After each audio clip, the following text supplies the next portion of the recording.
Good morning, or good afternoon, or good evening, depending on where you're joining us from.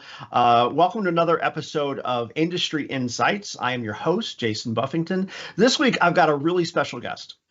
I've been in the DR space for quite a long time, but for a lot of it, I'm kind of been in the background and coaching others. One of the most recent members of the Veeam strategy team, Brad Linch, is joining us today. And Brad, I have been a fan of yours for several years because you bring so much real world experience. You have worked with some of the largest enterprise customers in the Americas for quite a while. I'm really excited to have you on the board today. Tell us a little bit about yourself, and then let's get into some really fun topics. Yeah, thanks, Jason. Well, that's about the warmest welcome I've ever had. So, my name's Brad Lynch. I've been at Veeam for 7 years, and like Jason said, my whole time at Veeam has been focused on enterprise customers. I was an enterprise SE for about 4 years, and then I managed an enterprise SE team for a few years, and like Jason said, just moved over to the strategy team to really focus on enterprise from a global level. So, really appreciate you having me today. Excited for this topic.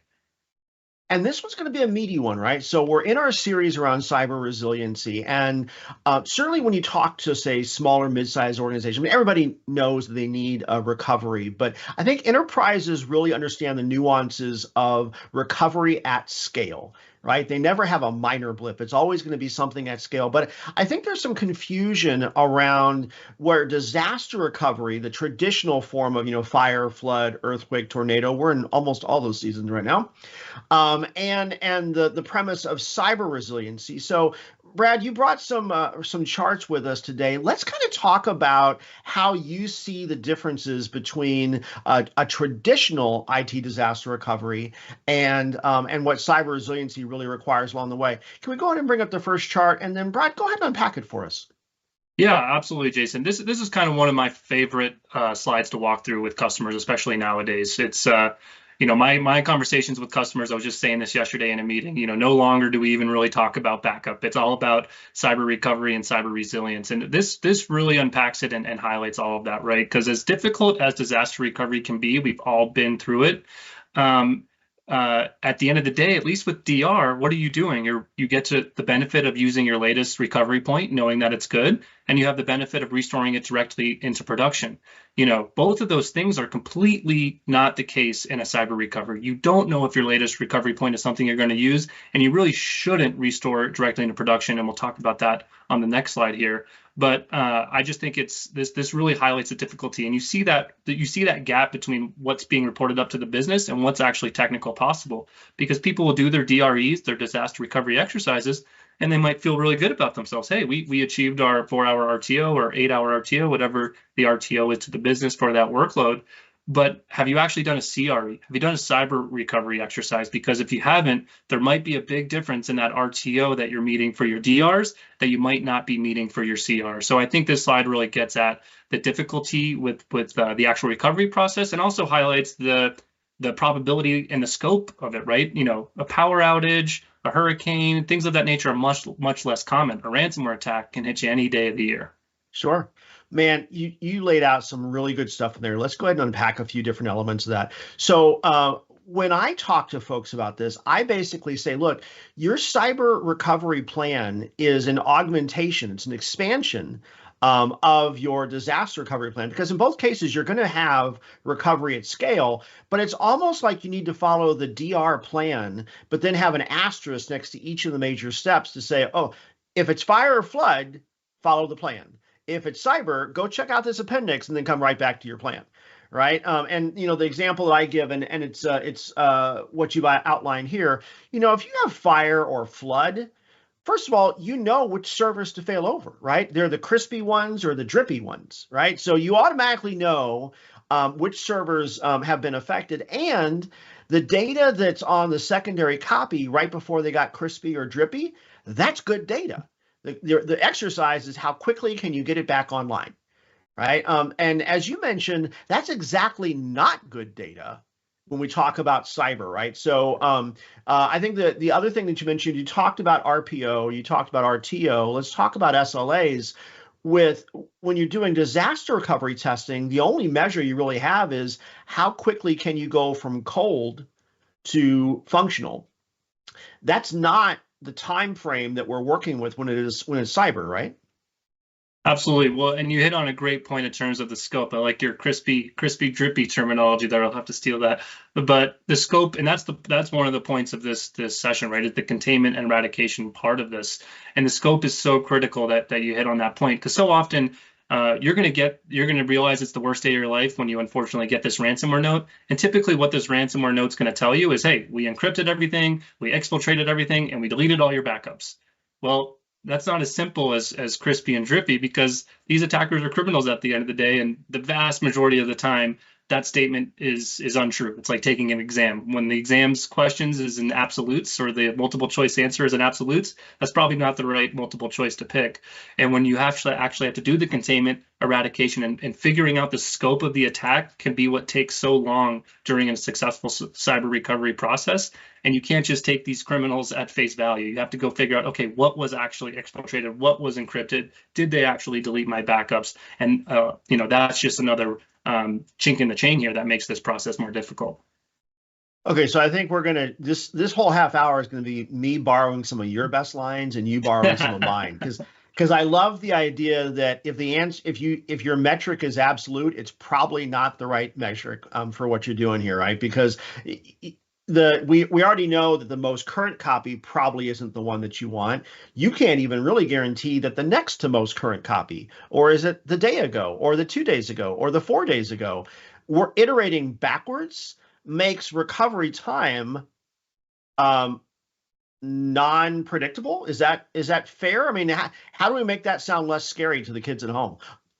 You're absolutely right, and that's something that businesses have to face and ask themselves that questions. Like, are we going to just report that we're going to do DREs and our RTOs fit our SLAs of 4 hours or 8 hours? Are we actually going to do a different type of recovery test and see what that RTO looks like if we do scan the backup and then scan it in a fenced off environment and then migrate it to production? I would say what I see in my daily life is very, very few organizations actually do a true CRE and report up a different RTO. But that's a question I ask all the time. I ask, if you have a cyber recovery versus a disaster recovery, are your RTOs different? Or do you Sure. report the same RTO? And most of the time the answer is, oh, we have the same RTO. And that's usually a recipe for the business not understanding what this experience is going to be like. Yeah, and that last line, we should just in production when you just replay that like 2 or 3 times to land folks home. If your RTO is the same for DR and cyber, you probably don't have the right RTO, right? Because that is indicative of you do not understand the long-term iterations that are there. Hey, it's been a while since I hosted one of these, and I totally forgot that we need to be plugging the map here. Some of our regulars have already been piling on with what countries they're calling in from, and to get us started, so I hail from the great state of Texas. Brad hails from the state that most Texans go to during the summer because it's too hot down here.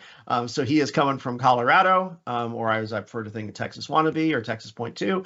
But where are you coming from today? And please feel free to pile on, and we will bring the map up in just a few seconds. Actually, you know what?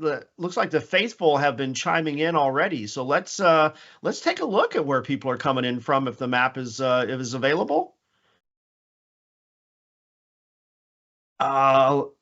Map is not yet available. So many people piled on, we haven't color coded it yet. I'm glad I'm not in charge of that. So I'm a victim of the Texas public education system, and world geography is not my strongest suit. So let's go ahead and jump on to the next chart then. So we've covered the kind of the disparities between a cyber recovery and a disaster, which I would just argue in every possible bad way, it is worse than disaster recovery. Although I will point this out, Brad, you mentioned before, that ransomware can hit on any given day. I think that's the other problem that we have is you could argue that at least with disasters like fire or hurricane, you have a little bit of warning that it's coming as opposed to 7 a.m. when ransomware hits. But couldn't we just turn that around and say, consider yourself warned. Ransomware is coming. Right, you don't need a NOAC map to know that that ransomware is coming. Your winter is coming. Whatever that phrase is, consider yourself warned. Is that fair? Yeah, I think it's totally fair. I mean, the only thing where maybe you can pencil it in on the calendar is for a Friday or during or right before a holiday, right? That's maybe when you can pencil in that this is going to happen at the most inconvenient time to you and your business. So, but absolutely, I think that's totally fair. Got it. All right, so let's bring up a little bit of data. So this is going to be our second point that that we want to kind of talk through today. Now, this actually comes from the most recent ransomware research, and I know you're the expert on the call, but it was my research. So let me pile on for just a second to give a little context here, right? So every year for the last 3, we've been surveying. We ask a third-party agency, so it's not Veeam that runs the survey. This is an unbiased panel, so these are not Veeam customers. I guess statistically, umpteen% of them are, but the criteria is these had to come from organizations that suffered at least one successful ransomware attack in the previous 12 months. And one of the questions that's asked of these cyber victims is, how did your organization ensure that the backups were clean prior to restoration? Now, Brad, we talked earlier about this, right? The second copy from the crispy servers, the drippy servers, if you're talking hurricane or tornado, the missing servers, right? In all of those cases, we know the second copy was good right up until it wasn't. We know exactly that is not true here. Let's talk about, what does sandboxing actually mean as a behavior, and why is that so important for routine bad guys? Absolutely. This couldn't be more critical. And right to your point, you're the SME on this slide. I love this slide. I love this research from the Ransomware Trends report. But we see this all the time, and it's even confirmed in an incident response firm we acquired, Coveware, which we'll talk about here in just a second, but to leave that as a little teaser. But unfortunately, we see all the time that organizations, they want to just go straight into recovery mode. They want to skip the whole containment and eradication piece that we're talking about today. And they want to say, hey, I see something's wrong, and I just want to be the hero and go straight into recovery and recover my environment as fast as possible. And the danger of that is you really, really risk reinfection. If you haven't figured out what clean copy you're actually restoring, and sometimes you're not always going to restore a clean copy, but even if you're going to restore a copy is dirty, but to this sandbox, to this fence-off environment, to ultimately scrub it clean and then migrate it to production, that's so critical. Otherwise, you're just risking reinfection and going through this whole process over and over again. So couldn't emphasize more that you, and I think there's a lot of injustice that's done in the industry as a whole, being our industry, where there's this misconception where people try to say, hey, your RTOs for DR and CR can be the same, and we'll restore 3,000 VMs at once, and you'll be good to go in 24 hours. And that's really, really setting people's expectations incorrectly. Yeah, in the South, we have a phrase, bless your heart. If that's really how you think that's going to work. I'm not sure that translates everywhere, but that's the best I got. At least you get a sweet tea, though. So there you go. There you go. Save the fork. There's always dessert coming. So, when we talk about the sandboxing, I think the thing that a lot of folks don't underestimate is when we see that an organization gets hit 2, 3, 4 times being asked for ransom, it does not mean that the organization was breached by different actors 2, 3, 4 times.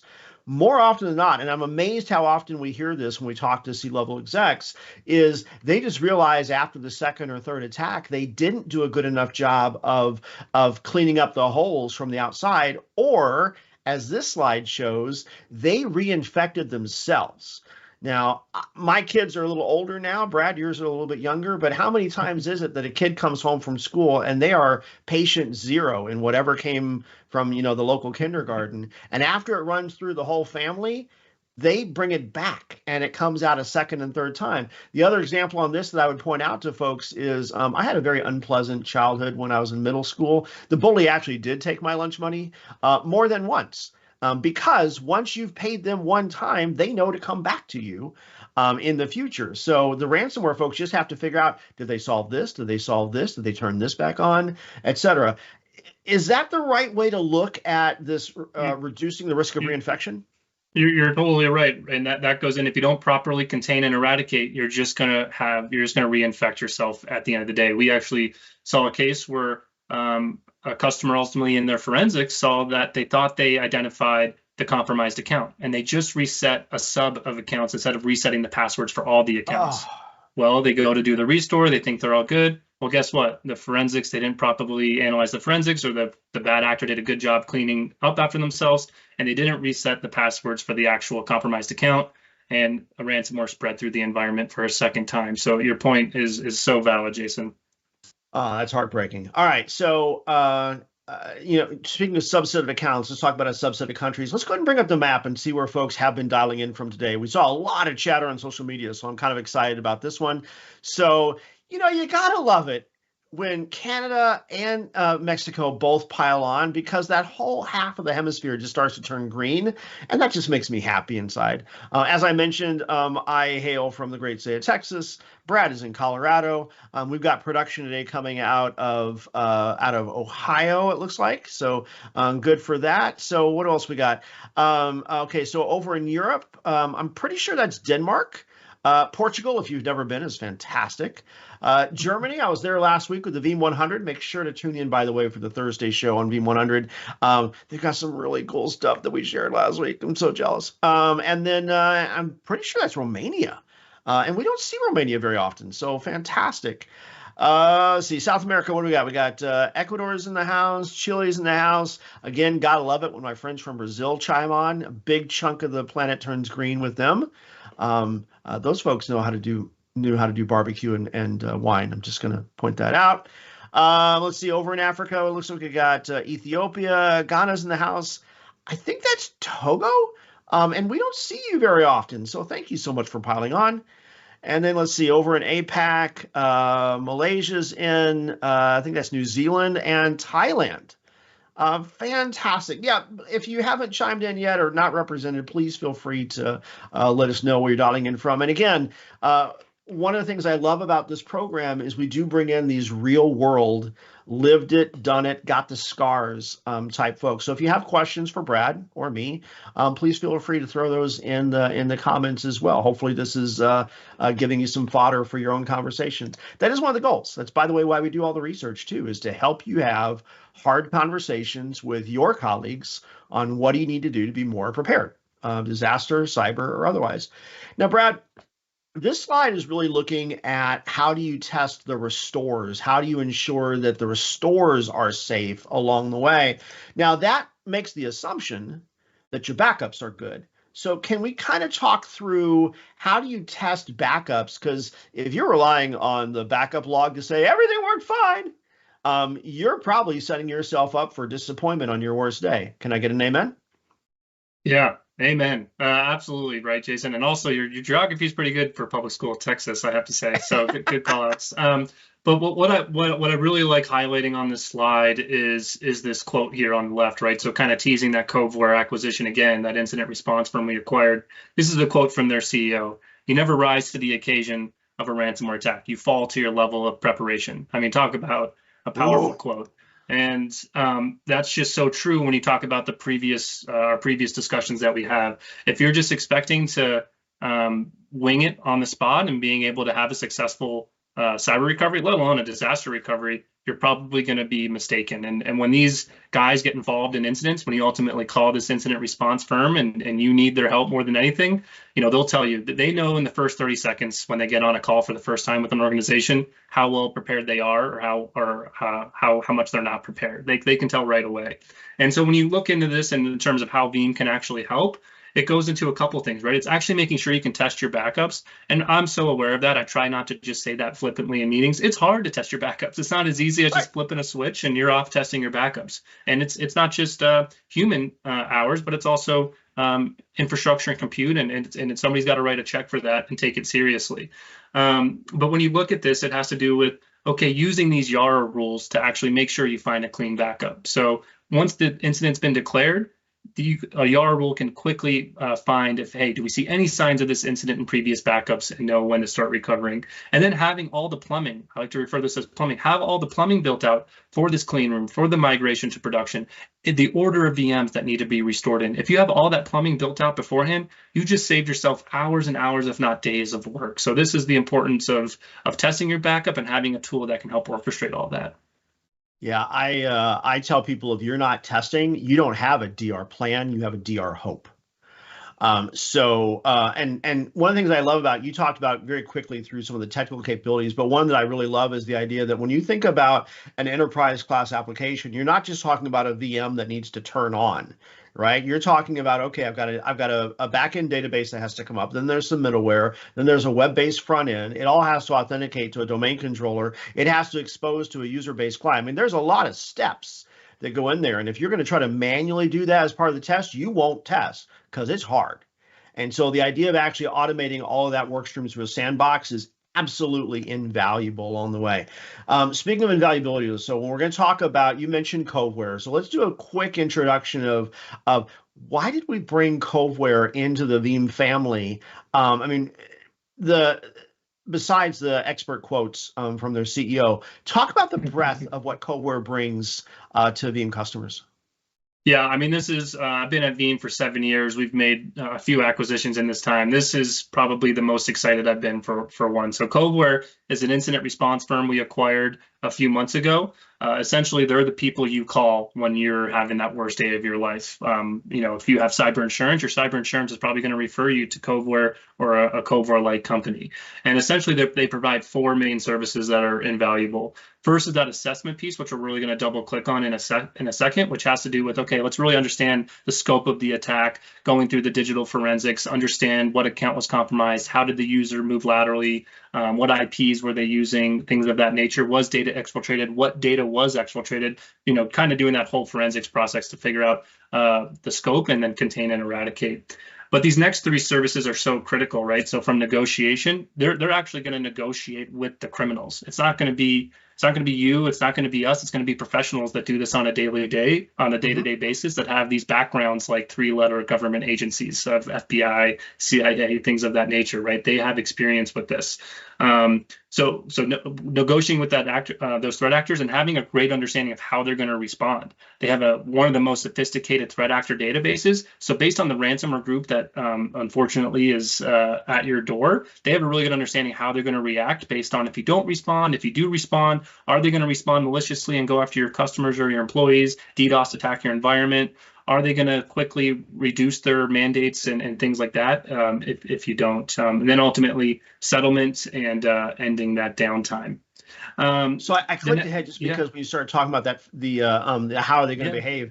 When I first saw this dashboard, my jaw literally dropped. I mean, you can't tell because I got a beard, but it was amazing. When you talk about threat assessment, this is what you're talking about here. Can you make this real for the kids at home? Yeah, no, I'm glad you double clicked on this, Jason. So this is one of their most impactful services. So of course they have technical tools like helping you do digital forensics and helping you do decryption and things like this. But this is often the most impactful data, right? And this is their sophisticated threat actor database that goes back to 2018 of really understanding how all these different threat actors respond. So they some of this data, if you start at the bottom left here, shows what the initial ransomware request was. So you see here about 3.8 million, and ultimately they settled for 1.8. Or specifically, they have it for each ransomware group. So then you see specifically for Black Cat, it's actually more like 4.5, settled for 2.2. Now, I want to be really clear. Their stance is always don't pay the bad actors. These are criminals. But at the end of the day, it's up to the client what they want to do. And in about 28-30% of cases, clients ultimately decide to pay. And this is significantly down than what it was in 2018. In 2018, 80 to 90% of people were paying. Now, there's various reasons. This is still a very profitable business for these attackers. In 2018, the attackers were asking for 10, 20 grand. Now they're asking for 1 million, 2 million, 3 million, right? So they're still making plenty of money. But what really goes into here is they're able to tell you, okay, hey, overall, we see resolution time to the time you're actually recovering and back online be 22 days. Well, with Black Hat, it's actually more like 23 days, right? And they have this level of granularity for every different ransomware group that you're infected with.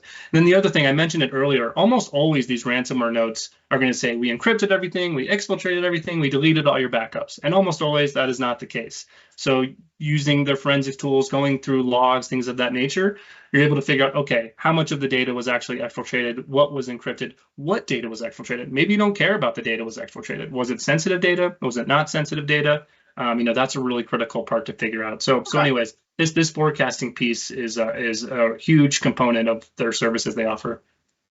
Now, there's one other really huge component that I know I'm super excited for. So let's take a look at you brought one other chart that we wanted to kind of lean into today. The threat database is super cool, but the threat database is what you would look at after you've been hit, something has impacted you, you've received a ransom, and now you got to decide what to do about it. That's on the reactive side. Let's talk about the proactive side for a second. Let's talk about recon, and I'm going to set you up with two things. What is it? And then how does the world use it? Go. Absolutely. This is kind of our first iteration of taking the Coveware technology and integrating into Veeam. So going back to your awesome survey data that you do, Jason, think of this in the lens of that we know over 90% of the time, the attackers go after the backup server. Whether it's Veeam, whether it's competitor, doesn't matter. Now, certainly that doesn't mean they're always successful, but you can see in the forensics, the compromised account is trying to brute force attack their way in, an external IP is trying to remote access in. The forensics show that they at least try because it makes their ask that much that much easier to comply with if they've compromised your backups and your way of recovering.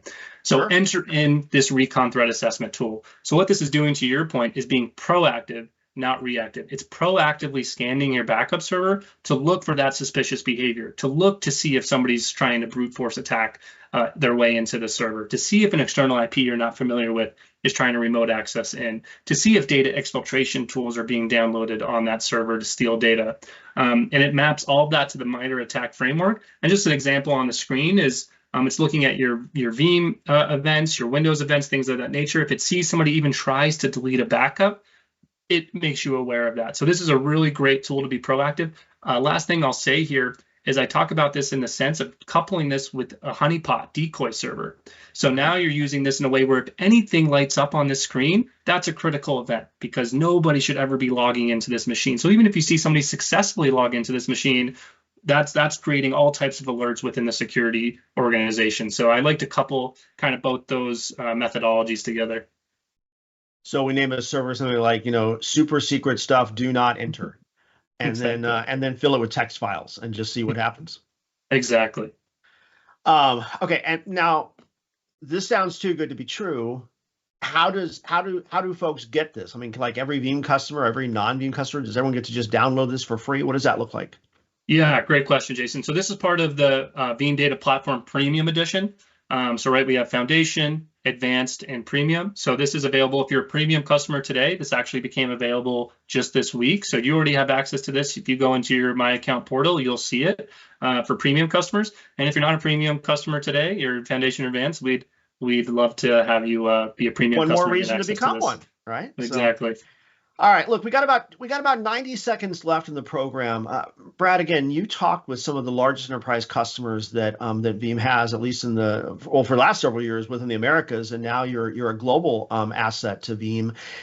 You got 30 seconds. You got a room full of CIOs and CISOs. What's the one thing that they all need to hear, ponder, ask? What's the one thing?